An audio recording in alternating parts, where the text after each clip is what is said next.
Hi all, welcome to അഡ 24/7. എല്ലാവർക്കും സ്വാതന്ത്ര്യ ദിന ആശംസകൾ.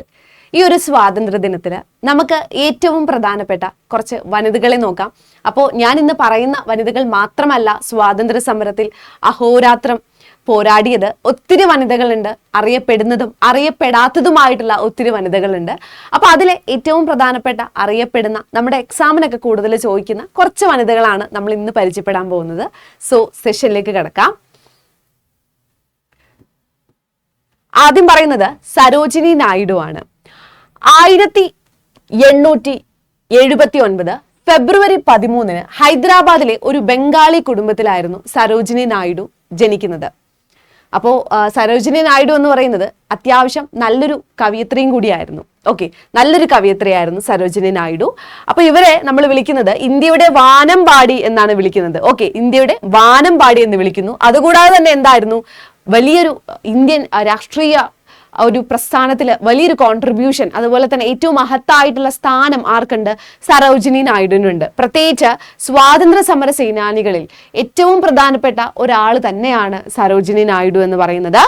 അപ്പോൾ നമുക്ക് ഇന്ത്യയുടെ വാനമ്പാടി അല്ലെങ്കിൽ ഭാരത് കോകില എന്നൊക്കെയാണ് സരോജിനി നായിഡുവിനെ അറിയപ്പെടുന്നത്. ഭാരത് കോകില എന്നൊക്കെയാണ് അറിയപ്പെടുന്നത്.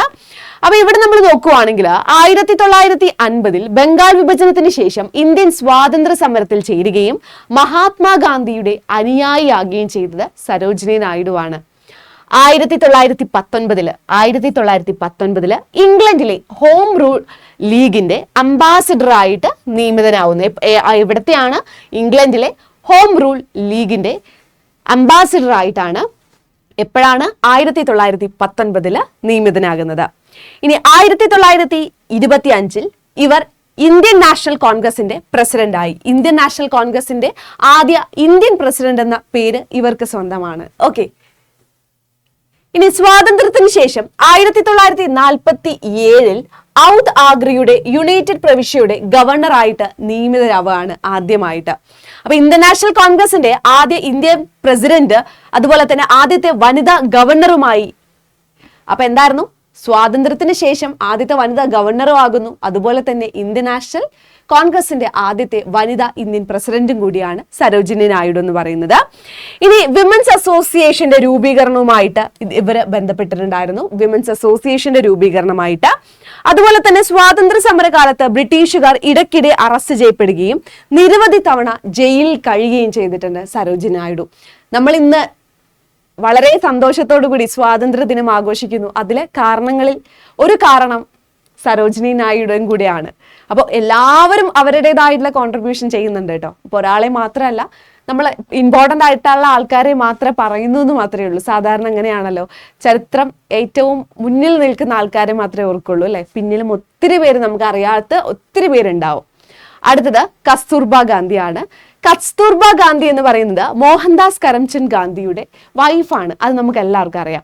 അപ്പൊ ഇന്ത്യൻ രാഷ്ട്രീയ പ്രവർത്തക കൂടിയാണ് ഇവര്. ഗാന്ധിജിയുടെ ഭാര്യ മാത്രമല്ല, ഒരു രാഷ്ട്രീയ പ്രവർത്തക കൂടിയിട്ടാണ്. പ്രത്യേകിച്ച് നമ്മൾ നോക്കുമ്പോൾ ഗാന്ധിജി ജയിലിൽ കിടക്കുന്ന സമയത്ത് അദ്ദേഹത്തിന്റെ നേതൃത്വത്തിൽ ഒത്തിരിയേറെ പ്രസ്ഥാനങ്ങൾ അവിടെ ഉണ്ടായിരുന്നു.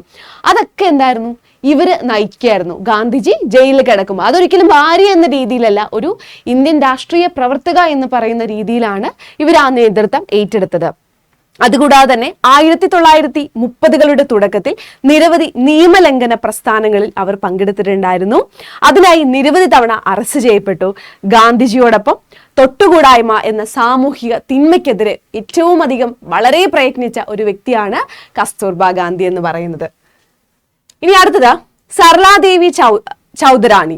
സർലാദേവി ചൗധരാണി എന്ന് പറയുന്നത് എഴുത്തുകാരിയും വിദ്യാഭ്യാസ പ്രവർത്തകയും ഗായകിയും രാഷ്ട്രീയ പ്രവർത്തകയൊക്കെ ആയിരുന്നു ഇവരെന്ന് പറയുന്നത് കേട്ടോ. ഭാരത് സ്ത്രീ മഹാമണ്ഡലം സ്ഥാപിച്ചത് ഇവരാണ്. അപ്പോൾ ഇത് ഇന്ത്യയിലെ ആദ്യത്തെ വനിതാ സംഘടനയാണ്. അപ്പൊ ഇന്ത്യയിലെ ആദ്യത്തെ വനിതാ സംഘടനയായ ഭാരത് ശ്രീ മഹാമണ്ഡലം സ്ഥാപിച്ചത് സർലാദേവി ചൗധരാണിയാണ്. സ്ത്രീകളുടെ ഉന്നമനത്തിൽ ശ്രദ്ധ കേന്ദ്രീകരിക്കുകയും പെൺകുട്ടികളുടെ വിദ്യാഭ്യാസം പ്രോത്സാഹിപ്പിക്കുകയും ചെയ്തിട്ടുണ്ടായിരുന്നു ഇവരെന്ന് പറയുന്നത്. ബംഗാളിൽ തീവ്രവാദ ദേശീയത ഉയർത്തിപ്പിടിച്ചുകൊണ്ട് അവർ സ്വാതന്ത്ര്യ സമരത്തിൽ ഒരു പ്രധാന പങ്ക് വഹിച്ചു. ഇവർ സ്ഥാപിച്ച രഹസ്യ സമൂഹമായിരുന്നു ഭാരത് മാതാ സഭ. അപ്പോൾ ഭാരത് മാതാ സഭ ആരാണ് രൂപീകരിച്ചത്? സർലാദേവി ചൗധരിയാണ് ഭാരത് മാതാ സഭ രൂപീകരിച്ചത് കേട്ടോ. ഇനി അടുത്തത്, സ്വാതന്ത്ര്യ സമര സേനാനി ലാലാ ലജ്പത് റായുടെ അടുത്ത സഹകാരികളിൽ ആരായിരുന്നു സർലാ ദേവി ചൗധരാണി എന്ന് പറയുന്നത്. 1930 കൊൽക്കത്തയിൽ പെൺകുട്ടികളുടെ വിദ്യാഭ്യാസത്തിനായി ശിക്ഷാ സദൻ എന്ന പേരിൽ ഒരു സ്കൂൾ ആരംഭിച്ചു. അപ്പോൾ ശിക്ഷാ സദൻ ആരായിരുന്നു ആരംഭിച്ചത്? സർലാദേവിയാണ് ആരംഭിച്ചത്. അതുപോലെ തന്നെ എന്തിനാണ്? പെൺകുട്ടികളുടെ വിദ്യാഭ്യാസത്തിനായി. എവിടെയാണ്? കൽക്കട്ടയിൽ. എപ്പോഴാണ്? 1930. ഓക്കെ. അടുത്തത് ആനി ബസന്റ് ആണ്. ആനി ബസന്റ് ബ്രിട്ടീഷ് തിയോസഫിസ്റ്റും സ്ത്രീകളുടെ അവകാശ പ്രവർത്തകയും സോഷ്യലിസ്റ്റുമായിരുന്നു ആനി ബസന്റ് എന്ന് പറയുന്നത്. അതുപോലെ തന്നെ ഐറിഷിനും ഇന്ത്യൻ സ്വാതന്ത്ര്യ സമരത്തെയും പിന്തുണയ്ക്കുകയാണ് ആനി ബസന്റ് ചെയ്തത്. അപ്പൊ ഇന്ത്യൻ നാഷണൽ കോൺഗ്രസിൽ ഇവർ ജോയിൻ ചെയ്ത് ആദ്യ വനിതാ പ്രസിഡന്റ്, ഇന്ത്യൻ നാഷണൽ കോൺഗ്രസിന്റെ ആദ്യ വനിതാ പ്രസിഡന്റ് ആരാണ്? ആനി ബസന്റ് ആണ്. ഒത്തിരി തവണ PSC ചോദിച്ചിട്ടുള്ളതാണ് ഇതെന്ന് പറയുന്നത് കേട്ടോ. ആനി ബസന്റ് ആണ്. അടുത്തത്, വാരണാസിയിൽ ആൺകുട്ടികൾക്കായി സെൻട്രൽ ഹിന്ദു കോളേജ് ആരംഭിച്ചു. അപ്പൊ എപ്പോഴാണ്? വാരണാസിയിലാണ്. എവിടെയാണ്? വാരണാസിയിലാണ്. ആർക്ക് വേണ്ടിയിട്ടാണ്? ആൺകുട്ടികൾക്കായി. എന്താ പേര്? സെൻട്രൽ ഹിന്ദു കോളേജ് ആരംഭിച്ചു. ഇനി അതുപോലെ തന്നെ ഇവിടെ നമ്മൾ നോക്കുവാണെങ്കിൽ 1902 മുംബൈയിൽ സിന്ധ് നാഷണൽ കൊളീജിയേറ്റ് ബോർഡ് സ്ഥാപിച്ചു. അപ്പൊ എപ്പോഴാണ് കൊളീജിയേറ്റ് ബോർഡ് സ്ഥാപിക്കുന്നത്? 1902. ഇനി 1914 അവർ ന്യൂ ഇന്ത്യ എന്ന പേരിൽ ഒരു ദിനപത്രം. അപ്പൊ ആനി ബസന്റിന്റെ ദിനപത്രം എന്താണ്? അത് ന്യൂ ഇന്ത്യ ആണ്. അപ്പോൾ ഇന്ത്യയുടെ സ്വാതന്ത്ര്യ സമരവുമായി ബന്ധപ്പെട്ട വിഷയങ്ങൾ എടുത്തു കാണിക്കാനും ഇവരിതിൽ മറന്നിട്ടില്ല. അപ്പൊ ന്യൂ ഇന്ത്യയിൽ പ്രധാനമായിട്ട് എന്തായിരുന്നു? ഇന്ത്യയുടെ സ്വാതന്ത്ര്യ സമരവുമായി ബന്ധപ്പെട്ട വിഷയങ്ങളായിരുന്നു അതിൽ ചർച്ച ചെയ്തിട്ടുണ്ടായിരുന്നത്. ഇനി ഐറിഷിന്റെ ആ ഒരു രീതിയിൽ മാതൃകയാക്കിക്കൊണ്ട് തന്നെ, ഐറിഷിന്റെ ആവശ്യങ്ങൾ മാതൃകയാക്കിക്കൊണ്ട് 1916 ഏത് വർഷമാണ്? 1916 1916 ലോകമാന്യ തിലകിനോടൊപ്പം അവർ ഇന്ത്യയിൽ എന്തായിരുന്നു? ഹോം റൂള്, അതായത് അവിടുത്തെ ഹോം റൂള് മാതൃക പോലെ ഇന്ത്യയിലും ഒരു ഹോം റൂള് ലീഗിന് തുടക്കമിടുകയാണ് ചെയ്യുന്നത്. അപ്പൊ ആരുടെ കൂടെയാണ്? ബാലഗംഗാധര തിലകിന്റെ കൂടി ചേർന്നിട്ടാണ് തുടക്കമിടുന്നത്. ഓക്കെ. അപ്പൊ എങ്ങനെയാണ് നമ്മൾ നോക്കുന്നത്? ഹോം റൂൾ ലീഗ് ആരുടെ കൂടെയാണ് തുടങ്ങുന്നത്? ബാലഗംഗാധര തിലകിന്റെ കൂടെയാണ് തുടങ്ങുന്നത്. ഓക്കെ. ഇനി അടുത്തത് റാണി ലക്ഷ്മിബായിനെ കുറിച്ച് നമുക്ക് അറിയുന്ന ഒരു കാര്യമാണ് അല്ലെ, കാരണം ഒത്തിരി എക്സാംസിലൊക്കെ നമ്മൾ കണ്ടിട്ടുള്ളതാണ്. അപ്പൊ ഇവിടെ റാണി ലക്ഷ്മിബായിനെ കുറിച്ച് നമ്മൾ നോക്കുമ്പോൾ, അപ്പോൾ മണികർണിക താംബെ എന്നാണ് റാണി ലക്ഷ്മിബായിയുടെ ശരിക്കും ആ ഒരു പേരെന്ന് പറയുന്നത്. ഓക്കെ. അപ്പൊ ഇവിടെ നമ്മൾ നോക്കുവാണെങ്കിൽ ആ ജാൻസിയിലാണ് റാണി ലക്ഷ്മിബായി ഉണ്ടായിരുന്നത്. അതുകൊണ്ടാണ് ഝാൻസി റാണി എന്നൊക്കെ ഇവരെ അറിയപ്പെടുന്നത്.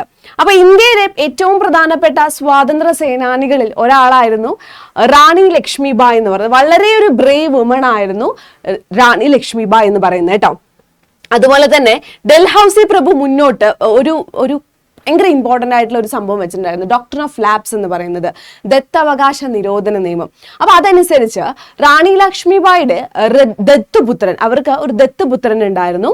ആ ദത്തുപുത്രന് പിൽക്കാലത്ത് അധികാരം ലഭിക്കില്ല എന്ന് വരികയും റാണി ലക്ഷ്മിബായി ബ്രിട്ടീഷുകാരോട് പോയി ചോദിക്കുമ്പോഴും അവരെന്തായിരുന്നു ഈ രാജ്യം തന്റെ ദത്തുപുത്രന് കൊടുക്കാൻ വിസമ്മതിക്കുകയും ചെയ്യുന്നു.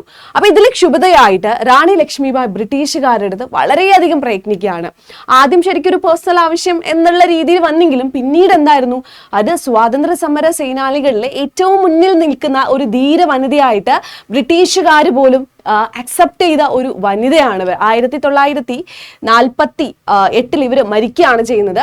അപ്പൊ ഇവിടെ നമ്മൾ സോറി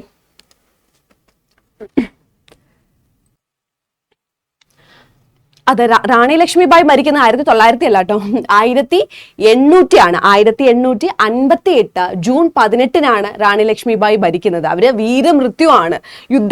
പോർക്കളത്തിൽ ഇരിക്കുമ്പോൾ തന്നെയാണ് റാണി ലക്ഷ്മിബായി മരിക്കുന്നത്. അപ്പൊ അത് കൃത്യമായിട്ട്, അപ്പൊ ബ്രിട്ടീഷുകാരുടെ ഒക്കെ ശരിക്കും ഒരു ഭയങ്കര, ബ്രിട്ടീഷുകാർ പോലും ഫൈറ്റ് ചെയ്തിട്ട് ഇങ്ങനെ നമ്മൾ പറയത്തില്ലേ പിടിച്ചു നിൽക്കാൻ പറ്റുന്നില്ല, ആ ഒരു അവസ്ഥയിൽ എത്തിച്ചിട്ടുണ്ട് റാണി ലക്ഷ്മിബായി എന്ന് പറയുന്നത് കേട്ടോ.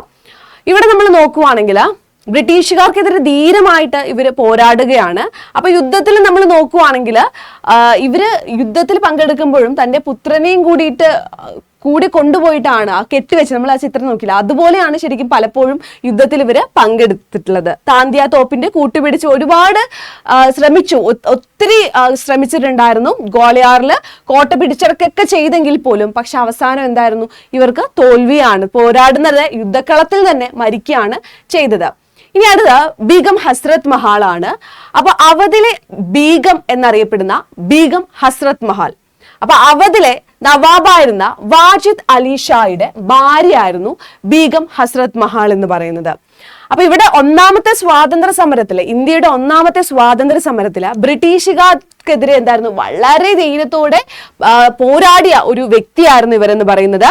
അപ്പൊ ബ്രിട്ടീഷുകാര് അവധ് പിടിച്ചടക്കുകയും രാജാവിനെ കൽക്കത്തയിലേക്ക് നാട് കടത്തുകയും ചെയ്തു. ഓക്കെ, അങ്ങനെ ആവുമ്പോൾ അവിടെ ഭരണകൂടം എന്തായിരുന്നു, സ്തംഭിച്ചു പോയി. ആ സ്തംഭനാവസ്ഥയിൽ നിന്നും അതിനെ ഉയർത്തെഴുന്നേൽപ്പിച്ചത് ആരാണ്, ബീഗം ഹസ്രത് മഹാളാണ് ഉയർത്തെഴുന്നേൽപ്പിച്ചത്.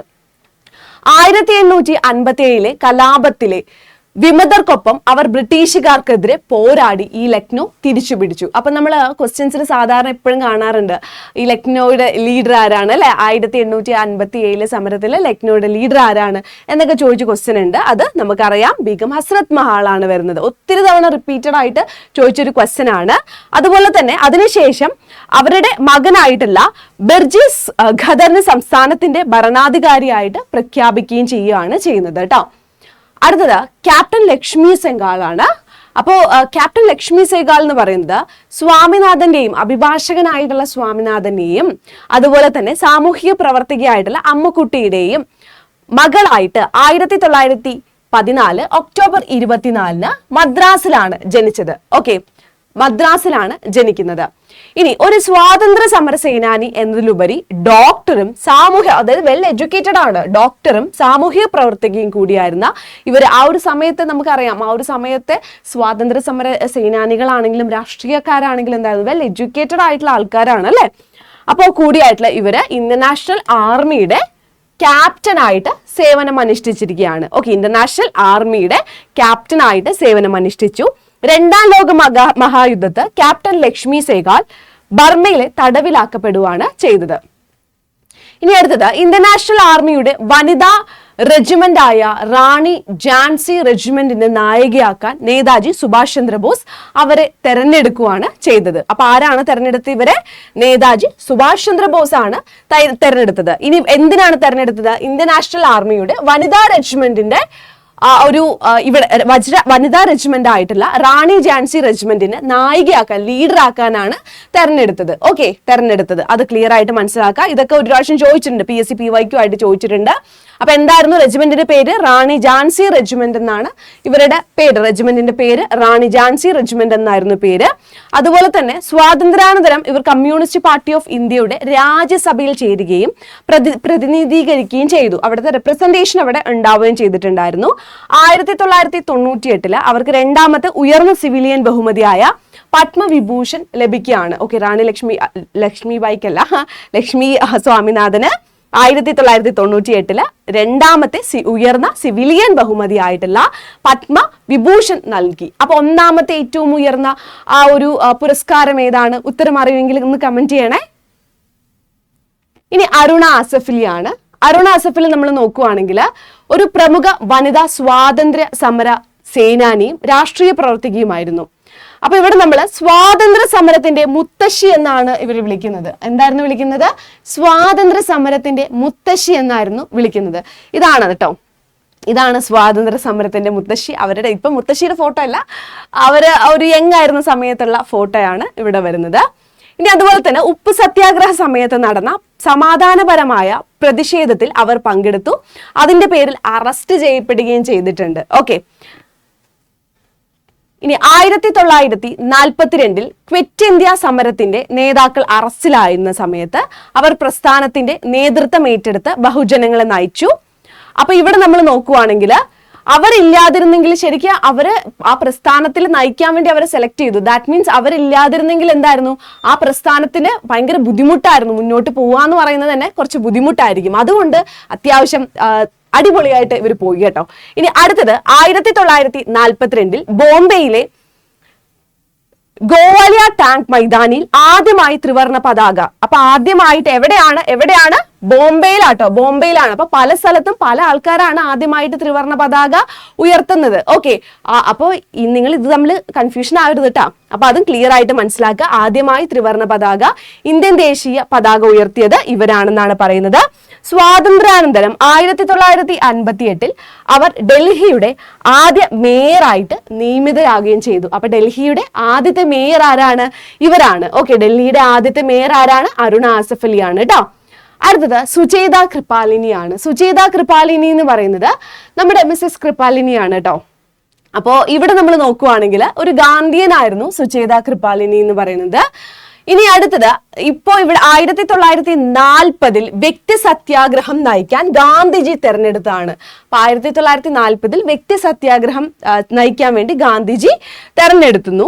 1940 ഓൾ ഇന്ത്യ മഹിളാ കോൺഫറൻസ് സ്ഥാപിക്കുകയാണ്. എങ്ങനെയായിരുന്നു ഓൾ ഇന്ത്യ മഹിളാ കോൺഗ്രസ് സ്ഥാപിക്കുന്നത്? ഇവരാണ് സ്ഥാപിക്കുന്നത്. 1942 ദി അണ്ടർഗ്രൗണ്ട് വോളണ്ടിയർ ഫോഴ്സ് എന്ന പേരിൽ ഒരു പരിശീലന കേന്ദ്രം ആരംഭിക്കുകയാണ്. അപ്പൊ ഈ ഒരു പരിശീലന കേന്ദ്രത്തിൽ എന്താണ് പ്രത്യേകത? സ്ത്രീകൾക്ക് ആയുധങ്ങൾ ഉപയോഗിക്കാൻ പരിശീലിപ്പിക്കുകയാണ്. അപ്പൊ അന്നത്തെ കാലത്തിന് ഭയങ്കര അഡ്വാൻസ്ഡ് ആയിട്ട് ചിന്തിക്കുന്ന ആൾക്കാരാണ്. ഓക്കെ, 1963 ഉത്തർപ്രദേശ് മുഖ്യമന്ത്രിയായി തെരഞ്ഞെടുക്കപ്പെട്ട അവർ 1967 വരെയാണ് അവിടെ സേവനം അനുഷ്ഠിച്ചത്. അപ്പൊ ഉത്തർപ്രദേശ് മുഖ്യമന്ത്രിയായിരുന്നു കേട്ടോ. ഇനി സ്വതന്ത്ര ഇന്ത്യയിലെ ആദ്യത്തെ വനിതാ മുഖ്യമന്ത്രി ആരായിരുന്നു? സുചേത കൃപാലിനി. അപ്പൊ എവിടെയായിരുന്നു? അത് ഉത്തർപ്രദേശിലായിരുന്നു. ഇനി മാഡം ബിക്കാജി കാമ എന്ന് പറയുന്നത് 1961 സെപ്റ്റംബർ 24 ജനിക്കുകയാണ് ചെയ്യുന്നത്. 1936 ഓഗസ്റ്റ് 13 മരിച്ചു. 1907 ജർമ്മനിയിൽ നടന്ന അന്താരാഷ്ട്ര സോഷ്യലിസ്റ്റ് സമ്മേളനത്തിൽ അവർ ആദ്യത്തെ ഇന്ത്യൻ ദേശീയ പതാക ഉയർത്തുകയാണ് ചെയ്യുന്നത്. ഓക്കെ, ആദ്യത്തെ ഇന്ത്യൻ ദേശീയ പതാക ഉയർത്തുകയാണ് ചെയ്യുന്നത്. അപ്പൊ ജർമ്മനിയിൽ ആദ്യത്തെ, ഇന്ത്യക്ക് പുറത്ത് ആദ്യത്തെ ഇന്ത്യൻ ദേശീയ പതാക ഉയർത്തിയത് ആരാണ്?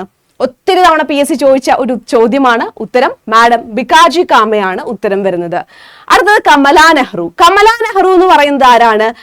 ജവഹർലാൽ നെഹ്റുവിന്റെ വൈഫാണ് കമലാ നെഹ്റു എന്ന് പറയുന്നത്. അപ്പൊ ഇവിടെ നമ്മൾ നോക്കുവാണെങ്കിൽ പരേഡുകള്, അതുപോലെ തന്നെ നമുക്ക് വിദേശ മദ്യം, അതുപോലെ വിദേശത്തുള്ള തുണിക്കടകളൊക്കെ ഉണ്ടല്ലോ. മദ്യത്തിനെതിരെ വിദേശ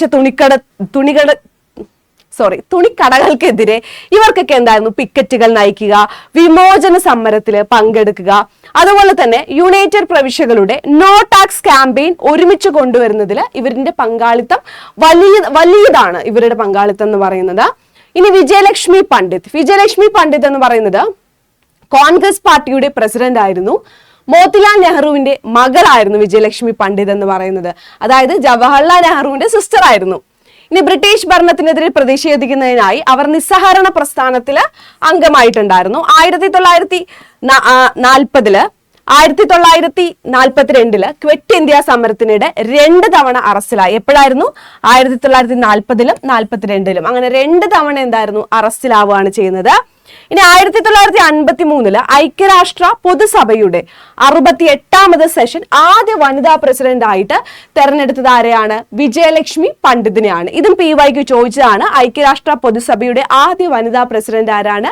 അത് നമ്മുടെ രാജ്യത്തെ വിജയലക്ഷ്മി പണ്ഡിതാണ് കേട്ടോ. അപ്പൊ ഇവരാണ് പ്രധാനപ്പെട്ട സമര നായികമാർ എന്ന് പറയുന്നത്. അപ്പൊ ഇത് മാത്രമല്ല, നമ്മൾ പറഞ്ഞു ഒത്തിരി സമര നായികമാർ നമുക്കുണ്ട്. അപ്പോൾ ഇന്ന് ഇൻഡിപെൻഡൻസ് ഡേ ആണ്. ഇന്ന് നിങ്ങൾ ഒന്നിൽ കൂടുതൽ എക്സാമിന് പ്രിപ്പയർ ചെയ്യുന്നവരാണെങ്കിൽ തീർച്ചയായും മെഗാ പാക്ക് യൂട്ടിലൈസ് ചെയ്യുക. SSCയും PSCയും എന്തിനും നിങ്ങൾ പ്രിപ്പയർ ചെയ്യുവാണെങ്കിലും ഈ ഒരു മെഗാ പാക്ക് 2 വർഷത്തേക്ക്, സാധാരണയായിട്ട് 1 വർഷത്തേക്കാണ്, പക്ഷെ നമുക്ക് ഇന്ന് ഓഫർ ഉള്ളത് കാരണം 2 വർഷത്തേക്ക് നിങ്ങൾക്ക് ലഭിക്കും. ഈ ഓഫർ നിങ്ങൾ യൂട്ടിലൈസ് ചെയ്യുന്ന സമയത്ത് Y681 എന്ന ഡിസ്കൗണ്ട് കോഡ് ഉപയോഗിക്കണം. ഓൾറെഡി അവിടെ ഒരു കോഡ് ഉണ്ടാവും, അത് റിമൂവ് ചെയ്തിട്ടാണ് Y681 എന്ന ഡിസ്കൗണ്ട് കോഡ് ഉപയോഗിക്കേണ്ടത് കേട്ടോ. ഇനി ഇതെങ്ങനെയാണ് പർച്ചേസ് ചെയ്യുക? നമ്മുടെ ADA 24/7 എന്ന് പറയുന്നത് ഇൻസ്റ്റാൾ ചെയ്യുക.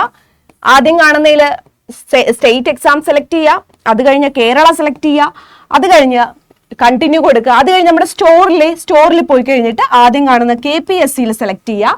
എന്നിട്ട് 12+12 എന്നുണ്ടാവും. അവിടെ ജസ്റ്റ് മെഗാ പാക്കിൽ സെലക്ട് ചെയ്തിട്ട് 12+2 സെലക്ട് ചെയ്ത് കഴിഞ്ഞാൽ Y681 ഓൾറെഡി ഒരു കൂപ്പൺ കോഡ് ഉണ്ടെങ്കിൽ അത് റിമൂവ് ചെയ്ത് Y681 എന്ന കോഡ് ഉപയോഗിച്ച് നിങ്ങൾക്ക് പർച്ചേസ് ചെയ്യാം. അപ്പൊ എല്ലാവർക്കും ഓൾ ദി ബെസ്റ്റ്. ബൈ.